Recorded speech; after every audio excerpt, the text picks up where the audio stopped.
DKShi PS car ಅಪಘಾತ, bike ಸವಾರ ಸಾವು. ಬೆಳಗಾವಿ ಜಿಲ್ಲೆಯ ಸವದತ್ತಿ ಪಟ್ಟಣದ ಹೊರವಲಯದಲ್ಲಿ ಉಪಮುಖ್ಯಮಂತ್ರಿಗಳ ಖಾಸಗಿ ಆಪ್ತ ಕಾರ್ಯದರ್ಶಿ ಹಾಗೂ ಹಿರಿಯ ಕೆಎಎಸ್ ಅಧಿಕಾರಿ ರಾಜೇಂದ್ರ ಪ್ರಸಾದ್ ಅವರ ಕಾರು ಅಪಘಾತಕ್ಕೀಡಾಗಿದೆ. ಈ ಭೀಕರ ಘಟನೆಯಲ್ಲಿ ಬೈಕ್ ಸವಾರ ಮಂಜುನಾಥ್ ಬೈರ್ನಟ್ಟಿ ಎಂಬುವವರು ಸ್ಥಳದಲ್ಲೇ ಮೃತಪಟ್ಟಿದ್ದಾರೆ. ರಾಜೇಂದ್ರ ಪ್ರಸಾದ್ ಅವರು ಸವದತ್ತಿ ರೇಣುಕಾ ಯಲ್ಲಮ್ಮ ದೇವಿಯ ದರ್ಶನ ಮುಗಿಸಿ ವಾಪಸ್ ಆಗ್ತಾ ಇದ್ದಾಗ ಈ ದುರ್ಘಟನೆ ಸಂಭವಿಸಿದೆ.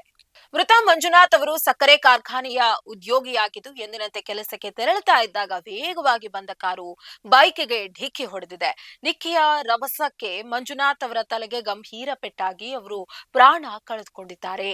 ಅಪಘಾತದ ತೀವ್ರತೆಗೆ ಅಧಿಕಾರಿ ರಾಜೇಂದ್ರ ಪ್ರಸಾದ್ ಅವರ ಕಾರು ಸಹ ರಸ್ತೆಯಲ್ಲೇ ಪಲ್ಟಿಯಾಗಿದೆ.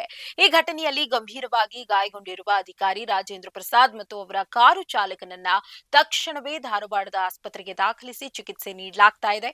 ಸ್ಥಳೀಯ ಪೊಲೀಸರು ಘಟನಾ ಸ್ಥಳಕ್ಕೆ ಭೇಟಿ ನೀಡಿ ಪರಿಶೀಲನೆ ನಡೆಸಿದ್ದು, ಪ್ರಕರಣ ದಾಖಲಿಸಿಕೊಂಡು ಮುಂದಿನ ಕ್ರಮ ಕೈಗೊಂಡಿದ್ದಾರೆ.